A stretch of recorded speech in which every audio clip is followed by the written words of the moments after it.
আমার মুসলমান ভাইরা, একদিন আল্লাহর নবী সাল্লাল্লাহু আলাইহি ওয়াসাল্লাম কাবার এক প্রান্তে হেলান দিয়ে বসে আছেন, আরেক প্রান্তে কুরাইশের নেতারা বসে আছেন। কুরাইশের বড় বড় নেতারা একটু আড্ডা মারার জন্য বসছে। উতবা ইবনে বারি কুরাইশ নেতাদেরকে বলল, ও কুরাইশ নেতারা, আমি মুহাম্মদের কাছে গিয়ে আজকে কিছু প্রস্তাবনা পেশ করতে চাই। তার সাথে আমরা দীর্ঘদিন ধরে যুদ্ধ করছি, মারামারি করছি, গালাগালি করছি, দ্বন্দ্ব করছি। আমাদের ইতু ভাতিজা, আমি কিছু প্রস্তাবনা নিয়ে যাই, দেখি ভাতিজা আমার কথাগুলো শোনে কিনা। কুরাইশ বাকি নেতারা বলল, ঠিক আছে, তাহলে তুমি মুহাম্মদের কাছে যাও। উতবা ইবনে বারি মুহাম্মদ সাল্লাল্লাহু আলাইহি ওয়াসাল্লামের কাছে গেলেন। রাসূলের নাম শুনলে কি বলতে হবে?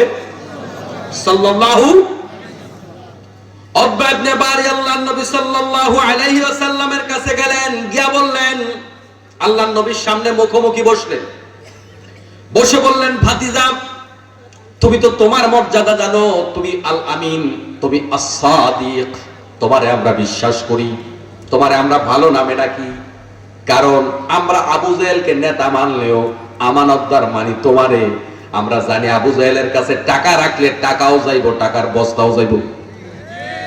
নেতা মানি আবু জেহেলরে, আদর্শ মানি আবু জেহেলরে, তবে বিশ্বাস করি তোমারে, ওই নেতা খাতারে বিশ্বাস করি না। মুহাম্মদ, তুমি কেন আমাদেরকে বিপদের মধ্যে ফেলে দিলা? তুমি কি বলতে চাও আমাদের বাপদাদারা কাফের? প্রশ্ন করতেছে রাসূল, তুমি কি বলতে চাও আমার বাপদাদারা কাফের? আচ্ছা, তাদের বাপদাদারা কি মুসলমান? এমন বাজে কথা কয়, মনে হয় যেন একেবারে পাক্কা মুসলমান। তুমি কি বলতে চাও আমাদের বাপদাদা সবাই কাফের, খালি তুমি মুসলমান? তুমি এটা বলতে চাও? অর্থাৎ তারাও দাবি করে যে আমরাও তো আল্লাহরে মানি। এরকম স্বৈরাচারের লোকেরা বলে না, আলেম মারে, ওলামা মারে, দেশ থেকে ইসলাম মুছে দেয়, শিক্ষা ব্যবস্থা থেকে ইসলাম মুছে দেয়, এরপরে মসজিদ মাদ্রাসায় 10,000 টাকা দিয়ে দাবি করে আমরা তো নামাজ পড়ি, আমরাও মুসলমান, অথচ ইসলামের 12টা বাজায়।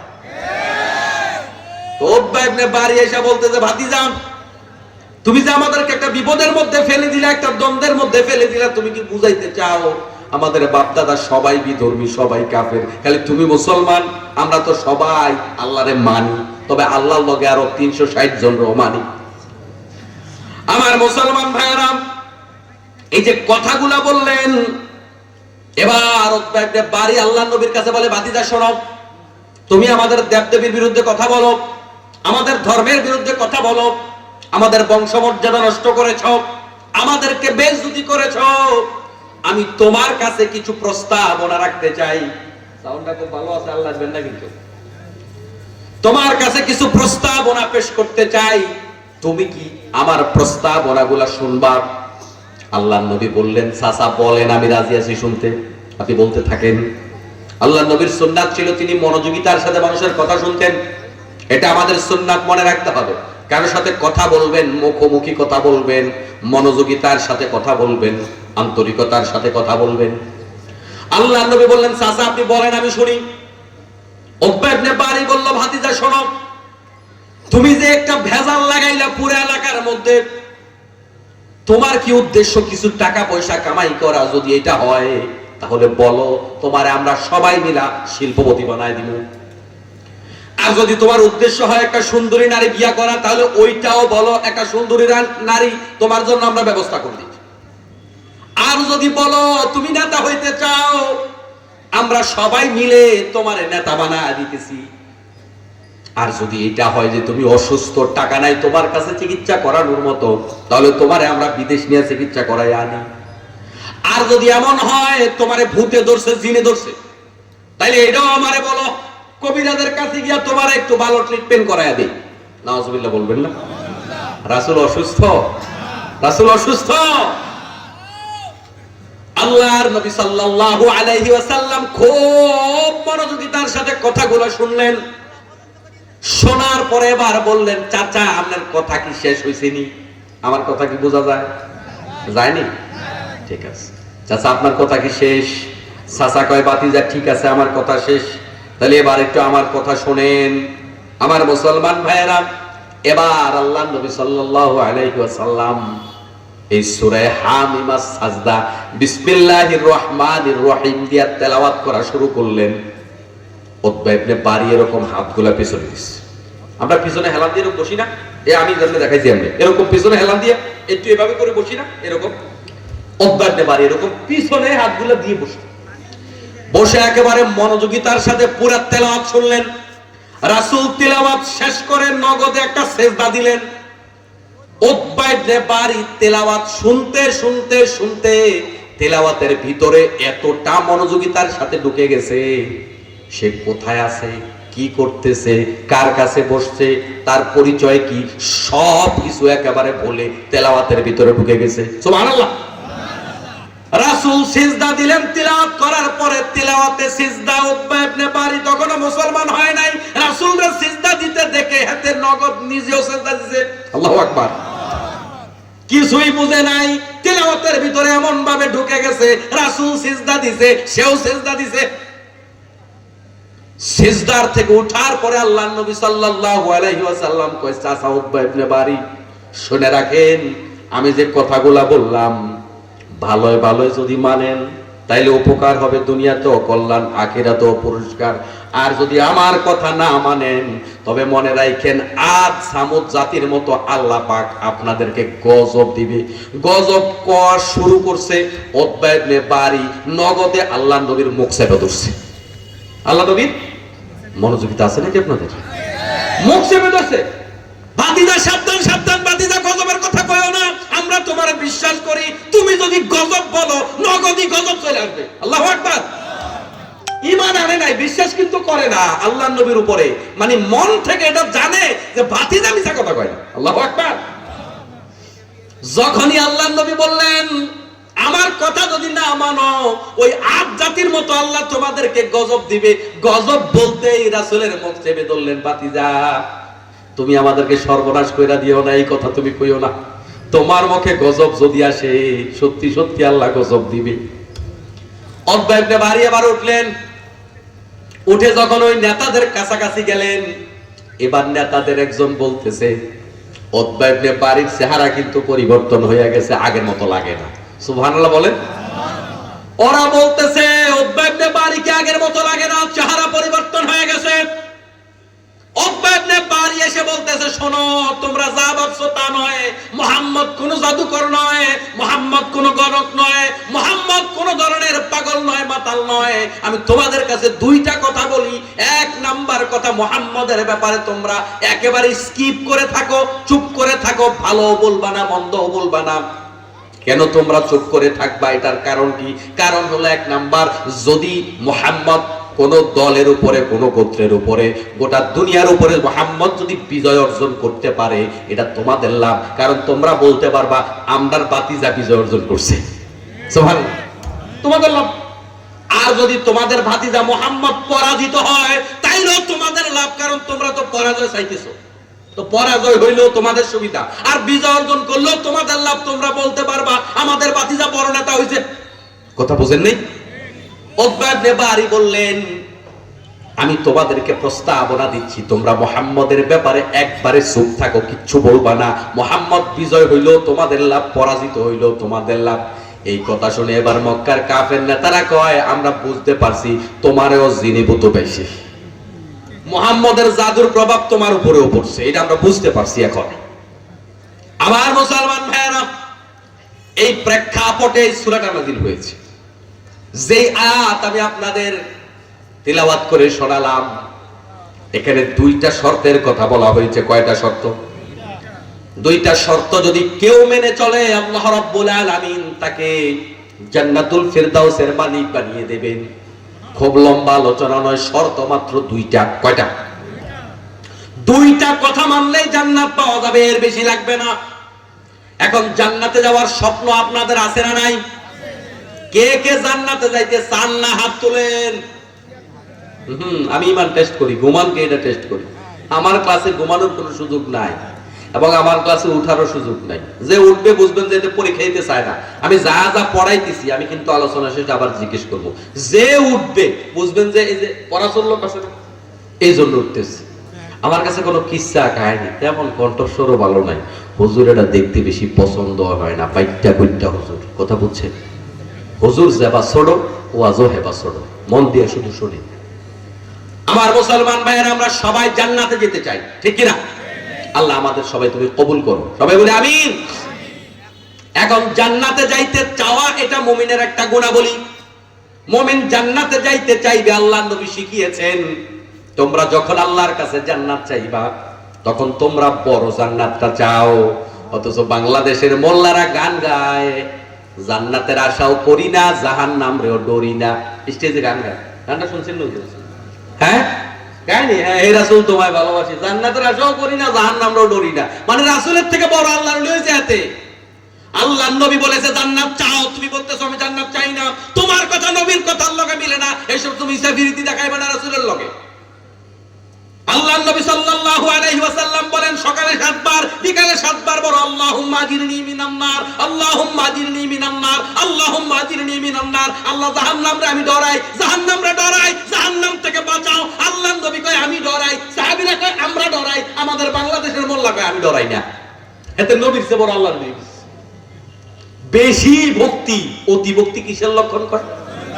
এইটাই মনে রাখবেন, এইটাই ঠিক। এত প্রীতি ভালো না, ইসলামে যেটা নাই ওই প্রীতি দেখানো ভালো। তাহলে আমরা জান্নাত চাই। আল্লাহর নবী মক্কার ওই কাফের, বদমাইশ, চোর, ডাকাত, সন্ত্রাসী এদেরকে ভালো করছেন দুইটা মেথডে। জান্নাতের লোভ দেখাইছে, জাহান্নামের ভয় দেখাইছে। অতএব আমাদের ভিতরে জান্নাতের লোভ থাকতে হবে। জান্নাতের লোভ থাকবে না কেন? বান্দার ভিতরে লোভ দিয়েই তো আল্লাহ বান্দারে বানাইছে। যুইনা লিন-নাসি হুব্বুশ শাহাওয়াতি মিনান নিসা ওয়াল কানিন ওয়াল কানাতিরিল মুকান্তারা ওয়াজ যাহাব, তারপরে ওয়াল ফিদ্দাতি, কেমন খাইলুল মুসাওয়ামা, অনেকগুলা লোভ আল্লাহ তাআলা বান্দার ভিতরে দিয়েছে। তো আল্লাহ রাব্বুল আলামিন বান্দার ভিতরে লোভ দিয়েছে না? অবশ্যই দিয়েছে।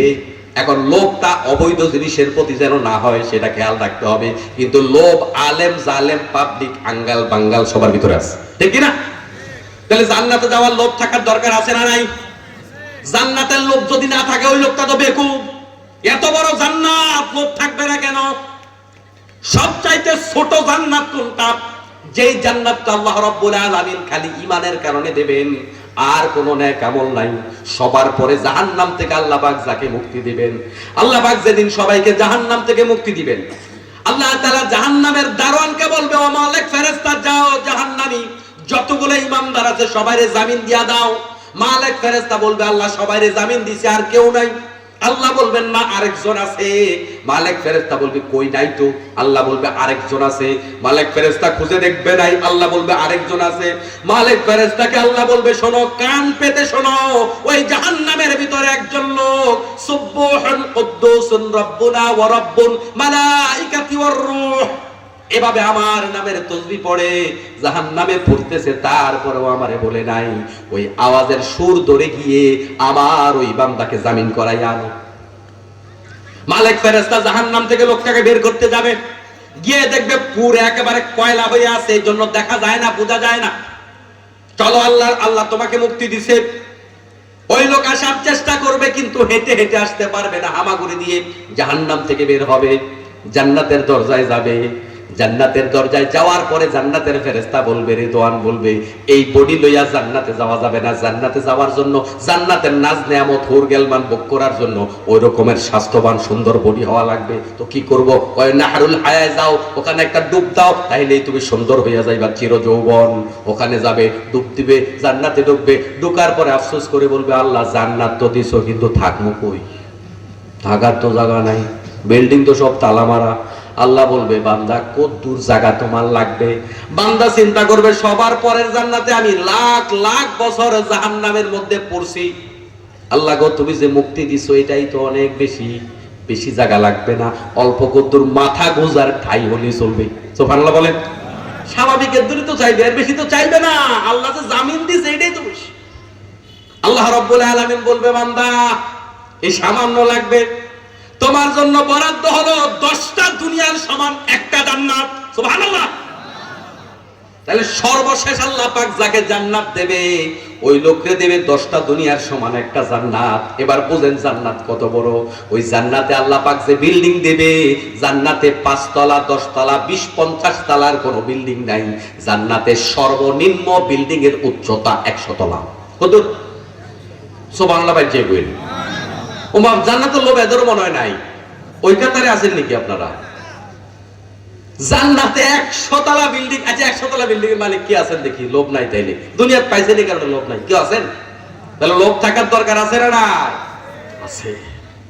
আমার মুসলমান ভাইয়েরা, ওই জান্নাতে যে আল্লাহ পাক আপনার এত বড় জায়গা দিব, এটা মনে করার কোনো কারণ নাই যে জায়গা বেশি জায়গার দাম মনে হয় কম। জায়গা বেশি ভাই, জায়গার দাম কম নয়। আল্লাহর নবী বলেন জান্নাত যে এত বড় দেবে, জায়গার দাম কত একটু শোনো। জান্নাতের 1 বিঘত জায়গার দাম কত? ও উম্মতে মুহাম্মদী শোনো, গোটা দুনিয়াটার দাম কত আপনারা কেউ বলতে পারবেন? পৃথিবীর দাম কত কেউ বলতে পারবেন না? আচ্ছা, এই গ্রাম কিনতে পারবেন এরকম দলি কেউ আছেন যে পুরা গ্রামটা আমি কিনা ফেলাইতে পারবো? কেউ আছেন? আছেন? নাই। তাহলে উপজেলাটা কিনতে পারবেন, যশোর জেলা কিনতে পারবেন, বাংলাদেশ কিনতে পারবেন। বাংলাদেশ কিনতে পারবে এরকম ধনী পৃথিবীতে আছে নাকি? নাই। অথচ বাংলাদেশটা কত ছোট, বাংলাদেশের বি যা ইন্ডিয়া, এস যা ইন্ডিয়া ম্যাপের মধ্যে লিখতে, ঠিক কিনা? এত ছোট্ট দেশটা আপনার আমার পক্ষে কিনা সম্ভব না, গোটা দুনিয়ার কারোর কিনা সম্ভব না। এবার পৃথিবী কত বড়, পৃথিবীর দাম কত? স্বর্ণ আছে এখানে, রূপার খনি আছে এখানে, তেলের খনি আছে এখানে, শত শত তলা বিল্ডিং আছে এখানে, বুর্জ খলিফা আছে এখানে। এবার গোটা দুনিয়ার দাম কত? আল্লাহর নবী কয় জান্নাতের 1 বিঘত জায়গার দাম হলো দুনিয়া এবং দুনিয়ার মধ্যে যত সম্পদ আছে তার চাইতেও বেশি। আল্লাহু আকবার। এই জান্নাতের প্রতি বাঙালি কয় আমার লোভ নাই, এতে পাগল ছাড়া কি? আমাদের সবার জান্নাতের প্রতি লোভ আছে না? নাই। থাকতেই হবে। আমরা জাহান্নামকে ভয় পাই, জান্নাতের প্রতি লোভ আছে। শুধু তাই না, এখন কথা হলো হুজুর জান্নাত কোনটা চাইমু, কোন জান্নাতে যাইমু? আল্লাহর নবী কয় ও উম্মতেরা শোনো, জান্নাত যখন চাইবা সবচাইতে বড়টাই চাইবা। এটা আল্লাহর নবী মুসিকেও বলেছে, মেথরকেও বলেছে। এর দ্বারা বোঝা যায় বড় জান্নাতটা খালি নবী রাসূল পাবে, বড় জান্নাতটা সাহাবীরা পাবে। বিষয়টা এরকম নয়, ধনীরা পাবে এরকম নয়, গরিবরা পাবে না এরকম নয়। এর দ্বারা বোঝা যায় আপনার গ্রামের নিঃস্ব মানুষ, হাত পাও সারা মানুষটাও যদি জান্নাত চায়, আল্লাহ চাইলে তারেও বড় জান্নাতটা দিতে পারে। সুবহানাল্লাহ বলেন। তাহলে জান্নাত চাইবো কোনটা? বড়টা। কোনটা চাইবো? ছোটটা চাইবো না। আল্লাহ বড় জান্নাতটা আমারে দাও। সবাই বলেন না আমিন। আরে আজকের আমিন যদি কবুল হয়, এটা জান্নাতে যাওয়ার ওসিলা হবে না? মাহফিল গুলাতে হৃদয় দিয়ে কথা শুনবেন, আবেগ দিয়ে কথা শুনবেন, ভালোবাসা দিয়ে কথা শুনবেন। একটা মাহফিল গোটা জীবনের গুনাহ মাফের কারণ হতে পারে। একটা মাহফিল হেদায়েতের কারণ হতে পারে। কান চুপ করা ওয়াজ আমি করি না, প্রিয় মুসলমান ভাইয়েরা। এজন্য হৃদয়ের কান দিয়ে কথাগুলো শুনবেন। আল্লাহ পাক তুমি আমাদের মাফ করে দাও। সবাই বলেন না আমিন। একটা আমিন যদি কবুল হয়, এখানে একটা আল্লাহর ওলি থাকে, তার উসিলায় সবার গুনাহ মাফ হতে পারে না? এইভাবে হৃদয় থেকে শুনবেন, হৃদয় থেকে বুঝবেন, বোঝার চেষ্টা করবেন, হৃদয় দিয়ে ভাববেন। আল্লাহ আমাদের কবুল করে আমিন। আমার মুসলমান ভাইয়েরা, বলছিলাম দুইটা শর্ত মানলে আল্লাহ রাব্বুল আলামিন জান্নাত দিয়ে দিবেন। 1 নাম্বার, ইন্নাল্লাযীনা ক্বালু রাব্বুনাল্লাহ, যারা বলে আমাদের রব একমাত্র আল্লাহ। আমাদের রব কে? এটা 1 নাম্বার শর্ত। আল্লাহর প্রতি ঈমান আনা, আল্লাহকে রব হিসেবে মানা। রব মানে আইনদাতা, রব মানে বিধানদাতা, রব মানে যিনি সব জায়গায় আমাদেরকে খাওয়ায় পড়ায়, রব মানে যিনি না চাইতে আমাদেরকে সব দেয়। ও মুসলমান ভাইরা, আপনারা যারা আমার সামনে বসে আছেন, আপনারা আমারে দেখেননি। ওমা দেখেন আমারে, কেউ কথা কয় না। আমারে দেখেননি আপনারা? দেখতেছেন না? আমারে বলে দেখে না। কি কয়? লাইটটি বন্ধ করে দেন, তাইলে দেখবে। দেখেননি? দেখতেছেন। আচ্ছা, তো আমার যে চোখ দিয়া দেখেন, আল্লাহর কাছে কি কখনো বলছিলেন যে আল্লাহ আমার 2টা চোখ দাও? কেউ বলছিলেন? আল্লাহ দিছেনি আপনারে। আমার কথাগুলো আপনারা শুনতেছেন। আপনারা কি কখনো আল্লাহর কাছে বলছিলেন আল্লাহ আমার দুনিয়ায় যখন পাঠাইবা 2টা কান দিও? বলছিলেন? তাহলে 2টা কানের কথা আপনারা বলেন নাই। এই যে আমার সাথে মুখে মুখে জবাব দিতেছেন, আল্লাহর কাছে বলছিলেন আল্লাহ আমারে তুমি বোবা বানাইও না? এটা কি বলছিলেন? না চাইতে আল্লাহ আপনাকে বাক শক্তি দিয়েছে, না চাইতে আল্লাহ আপনাকে চোখ দিয়েছে, না চাইতেই আল্লাহ আপনাকে কান দিয়েছে। এগুলো আল্লাহ পাকের নিয়ামত, ঠিক কি না? না চাইতে যিনি দিয়ে দেয় তিনি হলো আমাদের রব। কিন্তু এগুলা নিয়ে আমাদের ভিতরে অহংকার আছে না নাই? চেহারা কদ্দুর সুন্দর, গায়ের রং সাদা, এরকম মা বোনেরা গরিবদেরকে দেখলে, কালীদেরকে দেখলে অহংকার করে নাকি করে না? এটা মা বোনেরা একটু বেশি করে। আপনি যে সুন্দরী, এটা আপনার কোনো ক্রেডিট আছে নাকি? আপনি সুন্দরী, এখানে আপনার কোনো ক্রেডিট নাই। এমন বহু সুন্দরী আছে, আল্লাহ তাআলা চাইলে তার স্কিন নষ্ট করে দিতে পারে এবং অনেককে করে দেয়। আছে না নাই? অনেক লোক আগে কানে শুনতো, এখন কানে শোনে না। আগে চোখে দেখতো, এখন চোখে দেখে না, দুইটা চোখ অন্ধ হয়ে গেছে। এই যে আন্দোলন সংগ্রাম গেল, কত শিশুরা কত তরুণরা অন্ধ হয়ে গেছে। পাও আগে ছিল, এখন পাও নাই, পাওটা কেটে ফেলে দেয়া লাগছে। এরকম লোক আছে না নাই? এর দ্বারা বোঝা যায় প্রিয় মুসলমান ভাইয়েরা, এই সমস্ত জিনিস নিয়ে অহংকার করা যাবে না।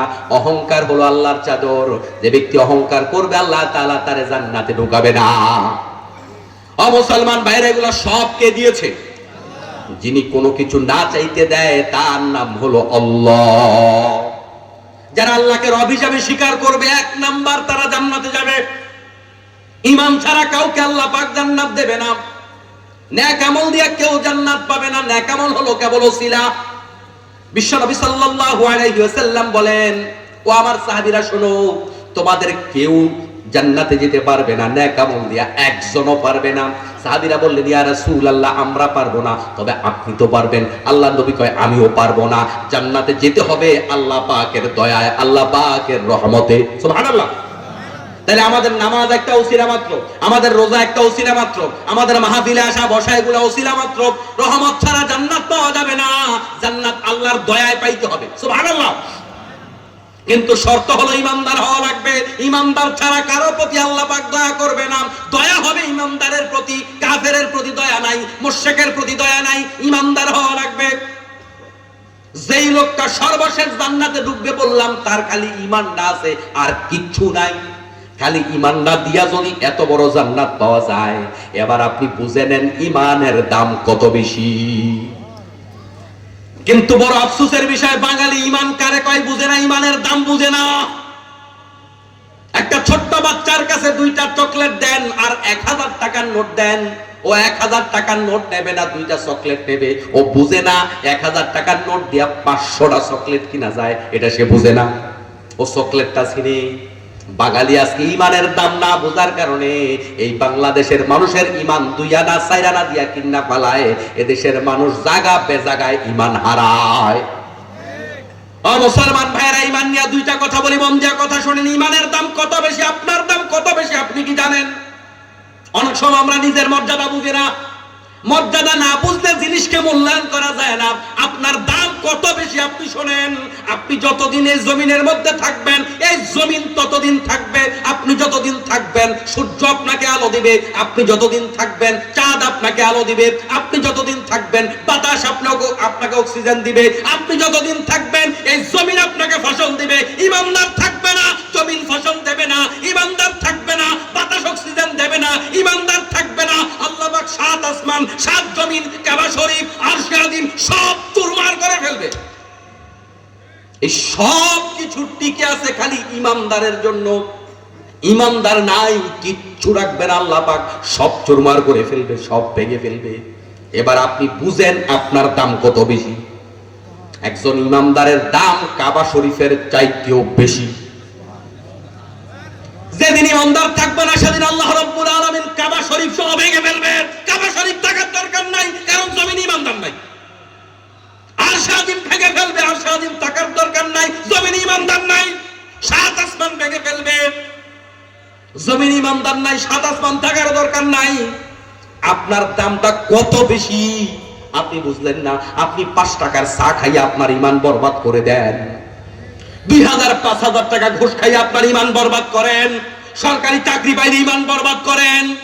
আমাদের এখন এমন এক জামানায় আমরা পৌঁছে গেছি, আমাদের ইমাম সাহেবদেরও ঈমান নাই, মুসল্লির ঈমান নাই। বিশ্বনবী সাল্লাল্লাহু আলাইহি ওয়াসাল্লাম বলেন, ইয়াতি আলান নাসি জামান ইয়াজতামিউনা ফিল মাসাজিদ লাইসা ফীহিম মুমিন। অচিরে এমন একটা জামানা আসবে, ইমাম, মুয়াজ্জিন, মুসল্লি, খাদেম সবাই জামাতে নামাজ আদায় করবে, একটারও ইমাম থাকবে না। পাবলিকের ঈমান কোথা থেকে থাকবে? আল্লাহ নবী কয় ইমাম সাহেবের ঈমান থাকবে না, কাবা শরীফের ইমামের ঈমান থাকবে না। বাংলাদেশের মানুষ মনে করে হুজুর আমার ঈমান আবার যায় কেমনে? আমি মাহফিলের সভাপতি, আমি মসজিদের মুতাওয়াল্লি, আমার আবার ঈমান যায় কেমনে?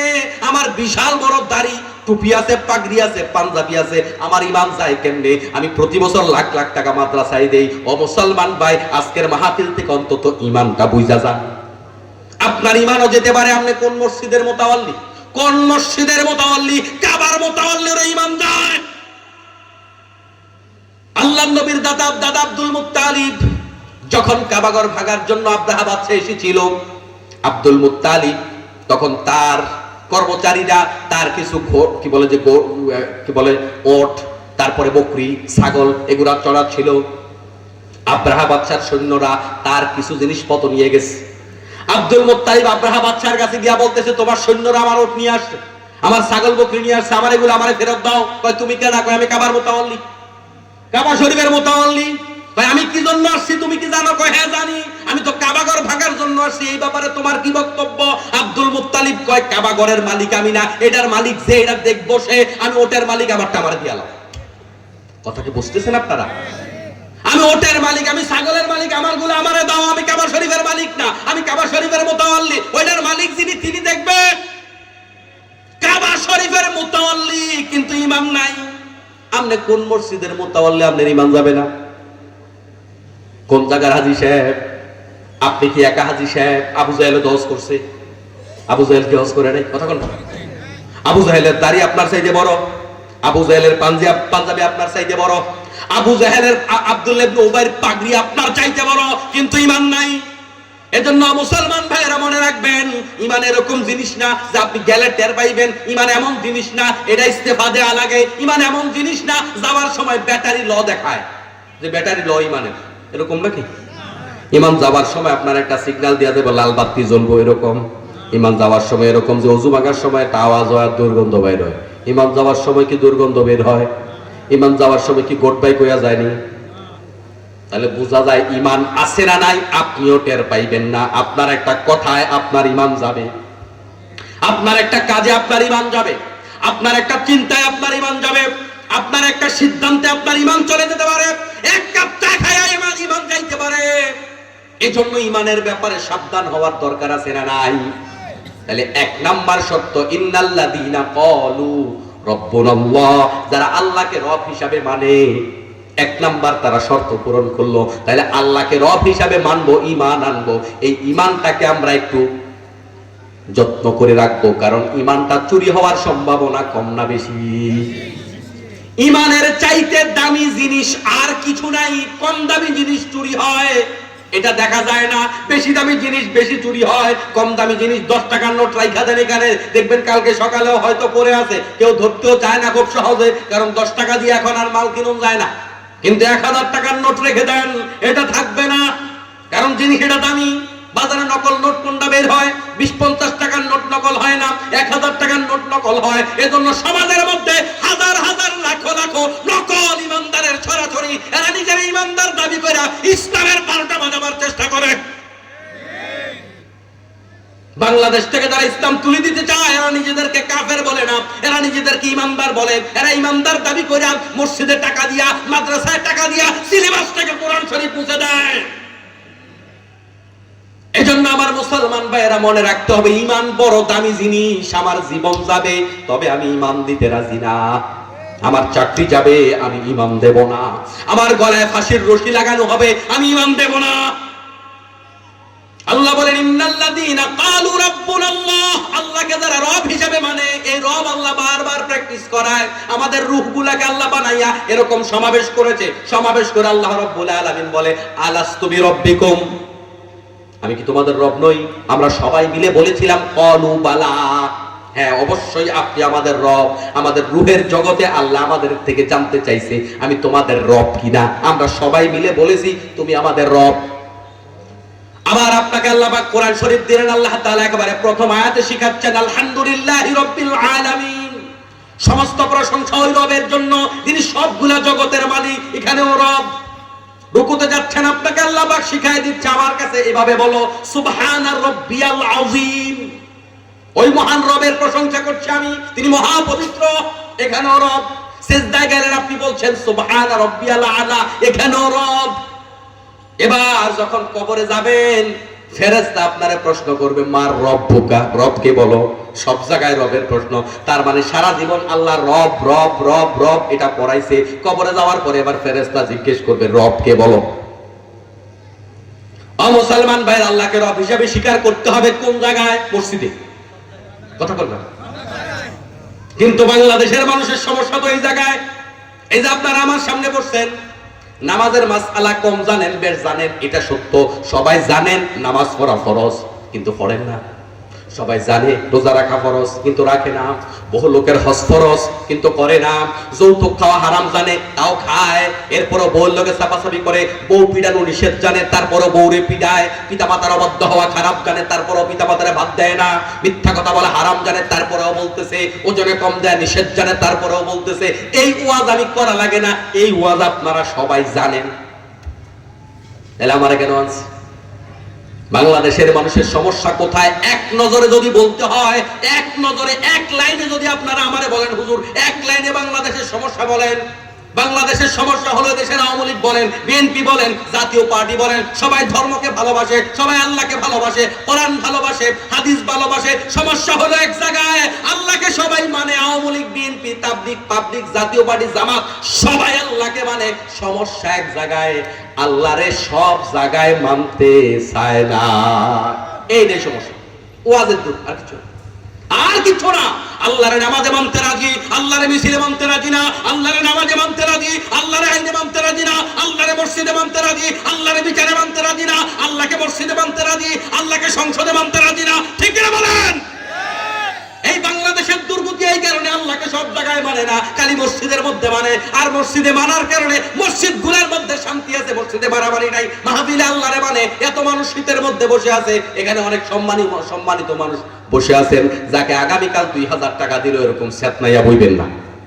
কিন্তু আজকে বসছেন কোরআনের কারণে। এর দ্বারা বোঝা যায় কোরআন মানলে শান্তি নাজিল হয়ে যায়। কোরআন মানলে পরিবেশটাকে আল্লাহ পাক অনুকূল করে দেয়, ভালো করে দেয়, সুন্দর করে দেয়। এজন্য মসজিদে রিকশাওয়ালা সামনের কাতারে বসে, পিছনে চেয়ারম্যান বসে। ঠেল্লা রিকশাওয়ালাকে পিছনে আনবার ক্ষমতা কোনো চেয়ারম্যানের নাই, আছে নাকি? চেয়ারম্যানের পায়ের মধ্যে যদি কি বলে যে চেয়ারম্যানের মাথা যদি রিকশাওয়ালা ঠেলাওয়ালার পায়ে লাগে, তোমার পায়ের মধ্যে আমার মাথা লাগলো কেন? এই কথা প্রশ্ন করবার মতো ক্ষমতা, অধিকার ইসলাম দেয় নাই। দিছে নাকি? তার মানে ইসলাম আছে যেখানে, শান্তি আছে সেখানে। বাংলাদেশে ডক্টর মিজানুর রহমান আজহারী হাফিজাহুল্লাহর মাহফিলে, এই যে আপনাদের যশোর মাহফিল করে গেল, যেই পরিমাণ লোক হইছে, স্বাধীনতা না একবারে গত 100 বছরের ভিতরে কোন নেতার সমাবেশে এই পরিমাণ লোক হয় নাই। খেয়াল করেন কতটা শান্তিপূর্ণ পরিবেশ। কারণ একটা কেউ তার ব্যক্তিত্বটা ধরে রাখে নাই। কোরআন শুনতে এসেছে, সে ম্যাজিস্ট্রেট হোক, সে ব্যারিস্টার হোক, সে আইনজীবী হোক, সে পুলিশ হোক, সবাই বসে গেছে এক কাতারে কোরআন শোনার জন্য। কোরআন মানুষকে নরম বানায় দেয়। সুবহানাল্লাহ। কোরআন ছাড়া মানুষ নরম হতে পারে না, কোরআন ছাড়া ভদ্র হতে পারে না, কোরআন ছাড়া শান্তি আসতে পারে না। কিন্তু দুঃখজনক হলো সত্য, আমরা এটা বুঝতে রাজি না। মানুষ যখন ব্যবসা বাণিজ্যে একবার ধোঁকা খায়, তারা টাকা দিয়া, আবার ধোঁকা খাইছে 2 নাম্বার আরেকজনের টাকা দিয়া, আবার ধোঁকা খায় 3 নাম্বার আরেকজনের টাকা দিয়া। এবার মানুষ টাকা পয়সা দিতে হিসাব করে, যারে তারে টাকা দেয়া যাবে না। ঠিক না? 3 বার ধরা খাইছি, 3 বার। কিন্তু বাংলাদেশের মানুষের এই ক্ষেত্রে আমাদের বিবেকটা একটুখানি কম। আমরা একবার ডান দিকে গিয়েছিলাম, আমাদেরকে চোরের বাংলাদেশ উপহার দিয়েছে। বাম দিকে গিয়েছিলাম, আমাদেরকে ডাকাতের বাংলাদেশ, ধর্ষণের বাংলাদেশ উপহার দিয়েছে। আমরা সামনে গিয়েছি, আমাদেরকে ঠকাইছে। আমরা পিছনে গিয়েছি, আমাদেরকে ঠকাইছে। এই 54 বছর বাংলাদেশের সাধারণ মানুষের সাথে আমার দেশের নেতারা বিদ্রোহ করেছে, বিশ্বাসঘাতকতা করেছে। এরপরও আমরা কোরআনের কাছে আসতে চাই না। এখন রাস্তা একটাই বাকি আছে, আল কোরআনের পথ। কিসের পথ? আল কোরআনের পথ ছাড়া শান্তি আসবে না। আজকের মাহফিলে কি বুঝে আসছে না আরো সময় লাগবে? 54 বছর পরে আরো সময় লাগবে। কেমন? তার কবে? আর কবে? আমাদেরকে বলেছে সোনার বাংলা উপহার দিব, ওরা দর্শনের সেঞ্চুরি করেছে। আমাদেরকে দুর্নীতি মুক্ত বাংলাদেশ উপহার দিব বলেছে, ওরা সেটা করে নাই। এক নেতা বিদেশে গিয়া বড় বড় বাড়ি বানাইছে। ঠিক কিনা বলেন? এমনি মুক্তিযুদ্ধের কথা বলবে, এমনি বলবে মোল্লারা দেশ খাইছে, আমরা দেশকে ভালোবাসি। বাংলাদেশের কোন মোল্লা বিদেশ গিয়ে বাড়ি বানায় না। যারা দেশকে ভালোবাসি বলে, মোল্লাদেরকে দেশ খাইছে বলে, ওরা সবগুলা দেশের সম্পদ চুরি করে করে বিদেশ জমায়। রাগ করছেন নাকি আপনারা? নাকি মিছা কথা কইলাম আমি? কোন মোল্লা বিদেশ গিয়ে বাড়ি বানাইছে বলেন তো? কোন মোল্লা দুর্নীতি করেছে বলেন? আমাদেরকে কয় হুজুররা দেশটা খাইছে। কয় আনার হাদিয়া দেয় মাহফিল একটাতে গেলে? কয় টাকা বেতন পায় আপনাদের মহতামি? কয় টাকা বেতন দেন ইমাম সাহেবকে? স্বাধীনতার পর থেকে সব হুজুরের বেতন যদি একসাথ করা হয়, সব মোল্লার যদি এই হাদিয়া একসাথ করা হয়, বাংলাদেশের আপনাদের পাশে যে রামপাল বিদ্যুৎ কেন্দ্রে সেই স্বৈরাচার প্রধান যে চুরি করেছে এক চুরির সমান হবে না। চোরকে আমরা হুজুরদের বলে, সব হুজুরদের কাছে। হুজুরদের নরম পাইছেন তো, ঠেলা দেয়া সহজ। হুজুর যখন সূরা ফাতিহার জায়গায় কুল আল্লাহ করে, পিছন দিয়া কয় আল্লাহু আকবার, লোকমা আছে না না? কিন্তু চেয়ারম্যান যখন ইট খায়া ফেলায়, ব্রিজ খায়, কালভার্ট খায়, মেম্বার যখন আপনাদের গম খায়, কাবিকে খায়, টিয়া খায়, তখন পিছন থেকে একটা আল্লাহু আকবার কয় না। ইমাম সাহেবরা নরম পাইছে, দেখ খুতবা দেয়। ইমাম সাহেবরা নরম পাইছে, লোকমা দেয়। কিন্তু মেম্বার চেয়ারম্যান এমপির পিছনে লোকমা দেয় না, কারণ পিঠা খাওয়ার সম্ভাবনা আছে। সুবিধাবাদ জিন্দাবাদ, ঠিক নেই? আমার কথা কি বোঝা যায়? আমি জানি না, আমি এদিকে কম আসি তো, আসি বছরে হয়তো এক দুইটা প্রোগ্রামে এদিকে আসি। যাই হোক, আমার কথা বুঝলেই হলো। প্রিয় মুসলমান ভাইয়েরা, শান্তির জন্য ইসলাম ছাড়া বিকল্প কোনো রাস্তা নয়। এই 54 বছর পরে আমাদের কলিজার টুকরা যে জওয়ানদের রক্তে, তরুণদের রক্তে বাংলাদেশ পেয়েছি, এই বাংলাদেশকে আমরা আর পথ হারাতে দেব না। এই তরুণদের বিরুদ্ধে যারা কথা বলবে, এই নতুন মুক্তিযোদ্ধাদের বিরুদ্ধে যারা কথা বলবে, তাদের বিরুদ্ধে আমাদের আবার মুক্তিযুদ্ধ চলবে। বুড়ারা বাংলাদেশকে শান্তি দিতে পারে নাই, এই তরুণরা আমাদের মুক্তি দিয়েছে। আমরা বিশ্বাস করি যারা আমাদেরকে স্বৈরাচার থেকে মুক্তি দিতে পেরেছে, ওই তরুণদের নেতৃত্বে বাংলাদেশ চললেই এই বাংলাদেশ সঠিক পথে চলবে। যারা মুক্তি করতে পারছে বাংলাদেশকে, এরা দেশ চালাইতেও পারবে ইনশাআল্লাহ, ঠিক না? বলছিলাম প্রিয় মুসলমান ভাইয়েরা, শর্ত হলো দুইটা। শর্ত কয়টা? আর 10 মিনিট শুনবেন না কথা? তো মুরব্বী উঠছে কেন? যাক, মুরব্বী ডায়াবেটিস, অসুবিধা নেই, ওই ব্যাপার। ইন্নাল্লাযীনা ক্বালু রাব্বুনাল্লাহ, এক নাম্বার আল্লাহকে রব হিসেবে স্বীকৃতি দেয়া। সুম্মাস্তাকামু, 2 নাম্বার হলো ইস্তিকামাতের সহিত দাঁড়ায়া থাকা। একটু আমার দিকে তাকান, সবাই এদিকে তাকান, মন দিয়ে শুনুন। আপনারা যখন বাচ্চাদেরকে স্কুলে পাঠান, মাদ্রাসায় পাঠান, শীত কি বলে, এখন তো শীতকাল, যখন বর্ষাকালে স্কুল মাদ্রাসায় পাঠান, তখন আপনারা বাচ্চাদেরকে অনেক সময় বলেন, বাবা বাজারে যাওয়ার সময়, স্কুলে যাওয়ার সময়, মাদ্রাসায় যাওয়ার সময় একটু নখ টিপে টিপে হাঁটো। এটাকে কি বলে? আমাদের এলাকায় বলে নখ টিপে হাঁটো, মানে পরে যেন না যাও। কি কয় আপনাদের এলাকায়? ও, পা টিপে হাঁটো। ঠিক আছে, কাছাকাছি কথা। তা আমাদের এলাকায় বলে যায় নখ টিপে হাঁটো, যেন পরে না যাও। তার মানে বোঝা যায় পড়ার একটা সম্ভাবনা আছে, যেহেতু রাস্তা পিছলা। কিন্তু এখন কি বলেন? বলেন না, কারণ এখন রাস্তা শুকনা, এখন বলার দরকার নাই। যখন বলার দরকার তখনই বলা হয়। আল্লাহ রাব্বুল আলামিন বলেন, সুম্মাস্তাকামু, ও ঈমানদারেরা, ঈমান আনার পরে এরকম নখ টিপা ধরে রাখো। তার মানে বোঝা যায় ঈমান আনার পরে তোমার ঈমানটা কেড়ে নেওয়ার জন্য শয়তান 24টা ঘন্টা লেগে আছে।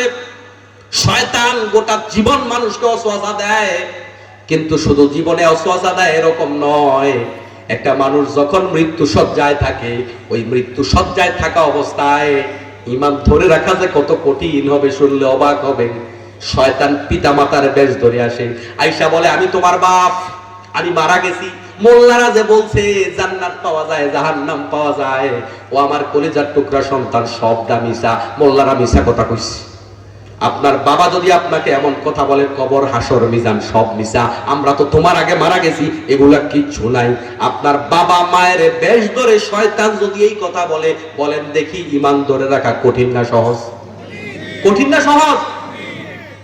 এজন্য আল্লাহর নবীর শিখানো দোয়াটা প্রত্যেক নামাজে পড়বেন, রব্বানা লা তুযিগ কুলুবানা বা'দা ইয হাদাইতানা ওয়া হাব লানা মিন লাদুনকা রাহমাতান ইন্নাকা আনতাল ওয়াহ্হাব। আল্লাহ আমাদেরকে একবার হেদায়েত দিছো, আর পথভ্রষ্ট করে দিও না, আর জাহান্নামের পথে নিও না। আল্লাহর নবী দোয়াটা শিখিয়েছে সাহাবায়ে কেরামকে। এজন্য প্রতিদিন প্রত্যেক নামাজে দোয়াটা করবেন যে আল্লাহ যেন আমাদেরকে আর ঈমান হারা না করে। সবাই বলে আমিন। বলছিলাম আমার মুসলমান ভাইরা, শয়তান চ্যালেঞ্জ করে আসছে আল্লাহর কাছে, তোমার একটা বান্দারেও আমি জান্নাতে যাইতে দিব না। শয়তান চাইছে আল্লাহর কাছে বিতাড়িত হওয়ার পরে, আল্লাহ তোমার কাছে কয়েকটা জিনিস চাই, তুমি দিবানি? আল্লাহ কয় দিমু। কি লাগে? শয়তান বলল, আল্লাহ আমি একেবারে কিয়ামত পর্যন্ত বাঁচতে চাই, আমার হায়াত বাড়ায়া দাও। শয়তান সব সময় বেশি বাঁচতে চায়। কি? মিনাল জিন্নাতি ওয়ান নাস। শয়তান দুই রকম, একটা মানুষ শয়তান, একটা জিন শয়তান। 80 বছর 82 বছর হয়েছে, এরপরও 41 সাল পর্যন্ত ক্ষমতায় থাকতে চাই। আর কত চাই? আর কত চাই? এ মানুষ শয়তানের স্বভাব যা, জিন শয়তানের স্বভাব তা, মরতে চায় না। শয়তান কয়, আল্লাহ আমার কিয়ামত পর্যন্ত হায়াত বাড়াই দাও। তা আল্লাহ কয়, যা করে দিলাম। এবার কো আল্লাহ আমার যেন মানুষ পিটাইয়া মারতে না পারে, মানুষের রগের আশায় সব জায়গায় যেন ঢুকতে পারি, তবে যেন আমার না দেখে। আল্লাহ কয় তাও দিলাম, যা। সব ক্ষমতা আল্লাহ থেকে নিছে। শয়তান চাইছে কার কাছে? আল্লাহর নাম আস্তে কর না, কার কাছে চাইছে? এমনি তো মাইকের অবস্থা খারাপ, গলায় ধরে। আপনাদের সুবিধার্থে আমি বুঝতে দিচ্ছি না, ডিস্টার্ব করতেছি না, আমার কিন্তু গলা টানতেছে। কথা বুঝেন, আপনারা একটু কথা বললে আমার ওয়াজ করা সহজ হয়। শয়তান চাইলো কার কাছে? নাম বলেন। আল্লাহর নাম বললে সওয়াব আছে না নাই? আচ্ছা প্রিয় মুসলমান ভাইরা, শয়তান আল্লাহর কাছে চাইলো, আল্লাহ কি দিল না? দিল না? এবার আপনারা বলেন দেখি, আল্লাহর কাছে শয়তান চাইলে যদি আল্লাহ দিতে পারে, আপনারে কে কইছি পিশাবের কাছে চাইতেন? আপনি কি শয়তানের চাইতে খারাপ হইছেন? তা আপনি কেন মনে করেন আল্লাহ আপনারা দেবে না? যে আল্লাহ শয়তানরা দেয়, আল্লাহ আপনারা কেন দেবে না? অবশ্যই আল্লাহ আপনারা দেবে, আমি আপনি ডাকি না। এবার আল্লাহর কাছে চ্যালেঞ্জ করে, আল্লাহ তোমার সাথে চ্যালেঞ্জ করে গেলাম, তোমার একটা গোলাম রেও জান্নাতে যাইতে দিব না। শয়তান আল্লাহর কাছে দেখেন কত ব্যাখ্যা বিশ্লেষণ সহ বলেছে।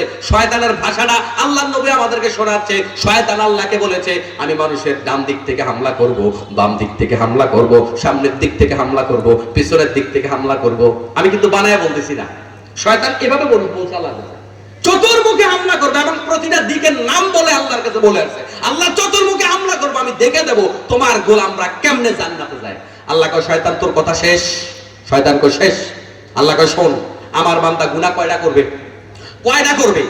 সাগরের বিশাল জলরাশির ভিতরে যে crore crore million billion trillion of trillion যেই পরিমাণ ফেনা থাকে, এই পরিমাণ গুনাহ করার পরে আমার কোন বান্দা যদি আমার কাছে তওবা করতে আইসা জারে জারে কাদা লাগবে না, শুধু এক ফোঁটা চোখের পানি ফেলতে পারে, এক ফোঁটা, এই এক ফোঁটা পানির বিনিময় গোটা জীবনের এতগুলা গুনাহ এক সেকেন্ডে মাফ করে দিব আমি। আল্লাহু আকবার।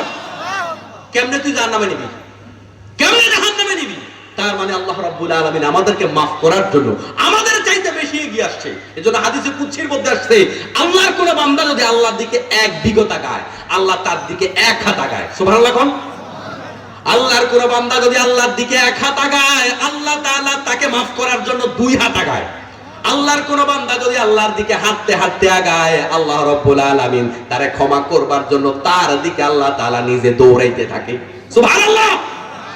আল্লাহ আমাদের ক্ষমা করতে চায়, আল্লাহ মাফ করতে চায়। ও মুসলমান ভাইয়েরা, নামাজ পড়েন নাই, রোজা রাখেন নাই, হজ করেন নাই, যাকাত দেন নাই, মিথ্যা বলেছেন, অনেক পাপ নিয়ে আজকের মাহফিলে বসছেন, হতাশ হবেন না, লা তাহজান, নিরাশ হয়ে যান না। আজকের মাহফিলেই আল্লাহ আপনারে মাফ করে দিবে ইনশাআল্লাহ। প্রিয় মুসলমান ভাইয়েরা, আমরা চাইবো কেবলমাত্র আল্লাহর কাছে। শয়তান যেহেতু আল্লাহর কাছে চাইয়া পাইছে, অবশ্যই আমরা চাইলে আল্লাহ এর চাইতে বেশি দিবে, ঠিক কি না? শর্ত হলো দুইটা, ইন্নাল্লাযীনা ক্বালু রাব্বুনাল্লাহ সুম্মা ইসতাকামু, আল্লাহকে রব হিসেবে মানতে হবে, সুম্মা ইসতাকামু, তারপরে দৃঢ়তার সাথে দাঁড়ায় থাকতে হবে। শয়তান তোমার ঈমান কেড়ে নেওয়ার চেষ্টা করবে, তোমাকে লোভ দেখায় ঈমান নষ্ট করার চেষ্টা করবে, তোমার চাকরির হুমকি দিয়া লোভ দেখায় ঈমান নষ্ট করবার চেষ্টা করবে, তোমাকে সরকারি চাকরি দিয়ে ঈমান নষ্ট করবার চেষ্টা করবে, তোমার জেলের ভিতরে ঢুকাইয়া ঈমান নষ্ট করবার চেষ্টা করবে, তোমাকে এমপি বানাবো, মন্ত্রী বানাবো এমন অফার দিয়ে ঈমান নষ্ট করবার চেষ্টা করবে, আয়না করে ঢুকাইয়া ঈমান নষ্ট করার চেষ্টা করবে। এরপরও যারা বিক্রি হবে না, আল্লাহ তাআলা তাদেরকে জান্নাত দেবে। সুবহানাল্লাহ। যত অফার দেন, যত ভয় দেখান, যাই কিছু করেন না কেন, প্রিয় মুসলমান ভাইরা, আমি আমার ভাষায় এইভাবে বলি, গত স্বৈরাচারের আমলে আমি বলেছিলাম যে বাংলাদেশ সরকারের কাছে এত টাকা নাই যত টাকা দিয়ে মামুন হোসেন হাবিবের কিনতে পারে, অত টাকা তোমার কাছে নাই। আল্লাহ রাব্বুল আলামিন বলে, সেই ইমানদাররা ঈমান আনার পরে সুম্মাস্তাকামু, দাঁড়িয়ে থাকবে দৃঢ়তার সাথে, ফাঁসির রশি দেখে ভয় পাবে না, হুমকি দামকি ভয় পাবে না, কাউকে পরোয়া করবে না। রিজিকের মালিক আল্লাহ, ভয়ের মালিক আল্লাহ, সবকিছু আল্লাহর উপর তাওয়াক্কুল করে দেবে। আল্লাহ রাব্বুল আলামিন বলেন, তাতানাজ্জালু আলাইহিমুল মালায়েকা, আমি আল্লাহ তার জন্য আল্লাহ পাকের রহমতের ফেরেশতা পাঠায়া মৃত্যুর সময় তাকে সহযোগিতা করব। সুবহানাল্লাহ।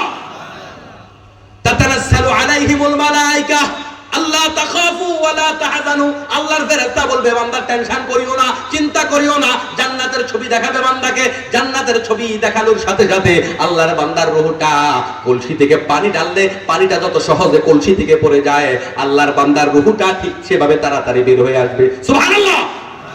আর যারা জাহান্নামী, তাদেরকে জাহান্নামের ছবি দেখানো হবে, তাদের রূহটা আসতে চাইবে না, পিটায়া পিটায়া পিটায়া পিটায়া তার রূহটা জাহান্নামের ফেরেশতারা বের আসবে, কোনো অফার গ্রহণ করবে না। তাদের জন্য হলো আল্লাহ পাকের রহমতের ফেরেশতা।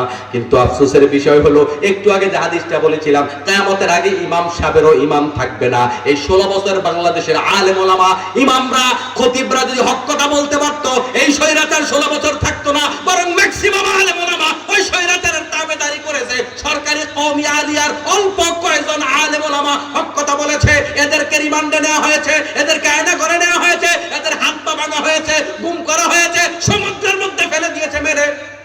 কিন্তু সব আলেম যদি হক কথা বলতো, কয়জন কারে জেলখানায় নিত? ঠিক কিনা বলে? এরকম যদি কঠিন অবস্থায় ঈমানটা ধরে রাখা যায়, আল্লাহ পাকের জান্নাতের নিয়ামত দুনিয়াতেই পাওয়া যাবে। এজন্য আমরা দেখেছি বাংলাদেশের অনেক বড় বড় স্কলারদেরকে যখন ফাঁসির কাষ্ঠের দিকে নিয়ে যাওয়া হয়, তখন সন্তানদেরকে বলেছে, বাবা আজকে জামা কোনটা পরবো যাওয়ার সময়? ফাঁসির কাষ্ঠ নয়, যেন শ্বশুর বাড়ি যাচ্ছে। সবার মৃত্যুর ভয় আছে, এটা কখন পারে আপনি কি জানেন? যখন আল্লাহ পাকের জান্নাতের সুঘ্রাণ পায়, জান্নাত যখন দেখায়, ওই বান্দা আর দুনিয়ায় থাকতে চায় না। তখন বান্দা চায় কবে আল্লাহর সাথে মোলাকাত করব। আপনার কাছে মনে হয় যারা আল্লাহর দ্বীনের পথে মারা যায়, তাদের হাত কাটা হয়, পাও কাটা হয়, কান কাটা হয়, নাক কাটা হয়, আপনার কাছে কষ্টের মনে হয়? বিশ্ব নবী বলেন, যে ব্যক্তি আল্লাহর দ্বীনের পথে জীবন দেয়, একটা পিঁপড়া কাটলে যেমন ব্যথা পায়, এই ব্যথাটাও আল্লাহর দ্বীনের পথের শহীদরা পায় না। সুবহানাল্লাহ। এজন্য আল্লাহর কাছে দোয়া করতে হবে, আল্লাহ আমাদেরকে শাহাদাতের মর্যাদা দাও, শাহাদাতের মৃত্যু দাও। যারা আল্লাহর কাছে শাহাদাত চায় না, এদের মরণ হবে মুনাফিকের মরণ। কিসের মরণ? এজন্য আমরা আল্লাহর কাছে দোয়া করব, আল্লাহ মরতেই তো হবে, মরাই যেহেতু লাগবে, মরা থেকে যেহেতু বাঁচতে পারবো না, ওই মরণটা যেন তোমার পথে আমাদের হয়ে যায়। সবাই বলি না আমিন। আমার মুসলমান ভাইরা, তাহলে দুইটা শর্ত, যদিও শর্ত ছোট, কিন্তু মানতে হবে একটু কষ্ট করে। ঈমান আনতে হবে কেবল আল্লাহর উপরে, ভয় কেবল আল্লাহকে পাবো, কোনো জন্তুকে ভয় পাবো না, চাকরি হারানোকে ভয় পাবো না, কোনো অস্ত্রকে ভয় পাবো না, কোনো কিছুকে ভয় পাবো না, পরোয়া কারোর উপর করবো না। রিজিকের মালিক কেউ না, একমাত্র আমাদেরকে খাওয়াইতে পারে আল্লাহ। জমিন আমাদেরকে খাওয়ায় না, চাকরি আমাদেরকে খাওয়ায় না। এই জমিনের মধ্যে এমন জাতীয় ছিল যাদেরকে আল্লাহ দৈনিক জান্নাত থেকে খাবার পাঠাইয়া খাওয়াইছে। সুবহানাল্লাহ বলবেন না? আল্লাহ দৈনিক জান্নাত থেকে খাবার পাঠাইয়া দুনিয়াতে খাওয়াইছে। ওই আল্লাহ এখনো আছে না বুড়া হয়ে গেছে? এখনো আল্লাহ পাক খাওয়াতে পারে। এজন্য খাবারের কারণে মানুষ ঈমান হারায়, রিজিকের কারণে মানুষ ঈমান হারায়। আপনি কষ্ট করবেন, চাকরি করবেন, কৃষি কাজ করবেন, ব্যবসা করবেন, কিন্তু মনের ভিতরে জায়গা দিবেন, এগুলো আমারে খাওয়ায় না, খাওয়ায় কে? দুনিয়ার কাউকে ভয় নয়, ভয় একমাত্র আল্লাহকে। আল্লাহ পাক বলেন, সুম্মাস্তাকামু, বান্দারে ধমকের চোটে তোর ঈমানটা হারায়া ফেলিস না, লোভের চোটে ঈমানটা হারায়া ফেলিস না। দুনিয়ার মানুষ তোর কোনো ক্ষতি করতে পারবে না, দুনিয়ার মানুষ তোর উপকারও করতে পারবে না, সবাই মিলে তোরে ফাঁসিও দিতে পারবে না, সব ডাক্তার মিলে তোর হায়াত 1 মিনিট বাড়াইতেও পারবে না। আল্লাহু আকবার। আল্লাহ রাব্বুল আলামিন সূরা মুলকের মধ্যে বলেন, আল্লাযী খালাকাল মাউতা ওয়াল হায়াতা লিয়াবলুয়াকুম আইয়ুকুম আহসানু আমালা। বান্দারে তোর মওত সৃষ্টি করেছি আমি, জীবন সৃষ্টি করেছি আমি। মুফাসসিরিনে কেরাম বলেন, বান্দা যখন মায়ের পেটের ভিতরে থাকে, আল্লাহ ফেরেশতারা আল্লাহ পাকের অনুমতি ক্রমে আগে মৃত্যুর ডেট লেখে, তারপরে জন্ম তারিখ লেখে। আগে কিসের ডেট? না, আগে জন্ম তারিখ না, আগে মৃত্যু তারিখ, তারপরে জন্ম তারিখ। যেহেতু আমার মৃত্যুর তারিখ লেখাই আছে, আমি আল্লাহ ছাড়া কাউকে পরোয়া কেন করব? ঠিক না বলেন? আল্লাহ পাক বলেন, এই ঈমানটা আনার পরে দৃঢ়তার সাথে যদি দাঁড়িয়ে থাকতে পারো, কারো কাছে যদি পরোয়া না করো, সুম্মাস্তাকামু তাতানাজ্জালু আলাইহিমুল মালায়েকা, আমার ফেরেশতারা সারিতে সারিতে তোমাদের জন্য সহযোগিতা এগিয়ে আসবে, তোমাদেরকে আশ্বস্ত করবে, তোমরা কোনো ভয় পাবে না, তোমরা কোনো টেনশন করবে না। ওয়ালা তাখাফুনা লাওমাতা লাইম, যারা ঈমানদার তারা কখনো কারোর কোনো ঘৃণ্য কথা, যারা আমাদের বিরুদ্ধে ঘৃণা ছড়ায়, সেই কথাগুলাতে মুমিনরা কখনো কি করবে না? পরোয়া করবে না। আবশিরু বিল জান্নাতিল্লাতী কুনতুম তুআদুন, যে জান্নাতের ওয়াদা করেছেন সেই জান্নাত আল্লাহ রাব্বুল আলামিন আমাদেরকে দেবেন, সেই শুভ সংবাদ আল্লাহর ফেরেশতারা দেবে। আমরা জান্নাতে যেতে চাই সবাই। তাহলে আজকের মাহফিল থেকে সিদ্ধান্ত নিয়ে আর এক ওয়াক্ত নামাজও ছাড়বো না। কারা কারা পারবেন একটু আল্লাহকে দেখান তো দেখি। নারায়ে তাকবীর। আল কোরআনের আলো, আল হাদিসের আলো। হাত নামান। আল্লাহ তাআলা তুমি আমাদের হাতগুলো কবুল করো। আজকের মাহফিল থেকে আর হারাম খাবেন না, পারবেন তো ইনশাআল্লাহ? সুদের ব্যবসা করলে গোপনে গোপনে ছেড়ে দেন। প্রিয় ভাই, কার জন্য কামাই করেন? এমনও হতে পারে বাড়ি গিয়া প্রশ্ন করেন যে বাজান তোমাদের জন্য এই কামাইগুলো আমি করছি। আপনার প্রিয়তম স্ত্রীকে বলেন, দেখবেন আপনার গুনার ভাগ মোটেও নিতে রাজি হবে না। কার জন্য কামাই করেন?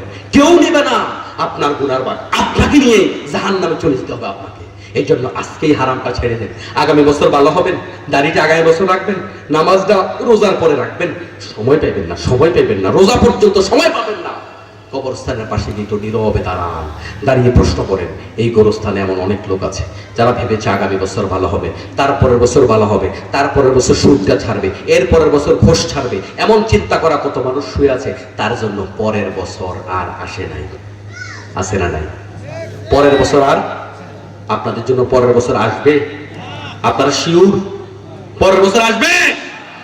এমনও হতে পারে যশোর পর্যন্ত আপনার কাফনের কাপড়টা চলে আসছে, আপনি জানেন না। মাহফিলে জি বলতেছেন, বাদাম খাইতেছেন, মাহফিলে বসার টাইম নেই, হাঁটতেছেন, আপনার কাফনের কাপড় কিন্তু চলে আসছে। অথচ আজকের মাহফিলে দোয়া কবুল হতে পারতো, বসে আছে, আপনি বাইরে বসে আছেন, আপনি আসার টাইম পান নাই। হতে পারে কিনা? আপনাদের যশোর শাসায় কাফনের কাপড় বেচা হয়? এখন দোকানগুলোতে কাপড় আছে? এই কাপড়গুলা কোন জায়গার জন্য? আমার কুমিল্লা জেলার জন্য না আপনাদের জন্য? দোকানদার কি বেচার জন্য বসে আছে নাকি না বেচার জন্য বসে আছে? দোকানদার কি বেচতে খুশি না না বেচতে খুশি? বেচতে খুশি। কার জন্য? আমাদের জন্য। তাহলে আপনার আমার এখানে যারা বসে আছি, আমাদের জন্যও তো হতে পারে কাপড়গুলো, নাকি? এই জন্য আজকে আমরা আল্লাহর কাছে তওবা করে বাড়ি যাবো, ক্ষমা চেয়ে বাড়ি যাবো।